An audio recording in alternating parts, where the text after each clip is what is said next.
Your English teacher. Vocab Set Practice Exercise. Dear students, मेरा आपको सुझाव है कि आप ये एक्सरसाइज केवल तभी करें अगर आपने हमारी vocab बिल्डिंग स्टोरीज के सेट्स को बड़े अच्छे से किया है। उन वीडियोस में दिए गए सभी वर्ड्स और फ्रेजेस को आपने अच्छे से रिवाइज किया है उनके एप्लीकेशन के साथ।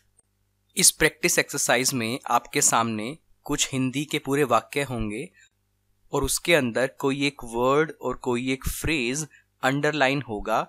आप या तो ये कर सकते हैं कि केवल अंडरलाइन वर्ड और फ्रेज की इंग्लिश आप अपनी नोटबुक में लिख सकते हैं, या फिर आप पूरे ही हिंदी वाक्य को इंग्लिश में ट्रांसलेट कर सकते हैं।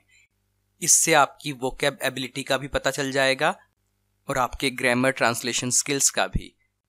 और इस एक्सरसाइज के अंत में दिए गए सही जवाब से आप अपने जवाबों को मैच करके अपनी गलतियों पे काम कर सकते हैं और इन सभी वर्ड्स और फ्रेजेस के इस्तेमाल को अपने दिमाग में बड़े अच्छे से बैठा सकते हैं। केवल शर्त यही है कि आप इसे पूरे ध्यान से करें। Let's begin.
Now check your answers.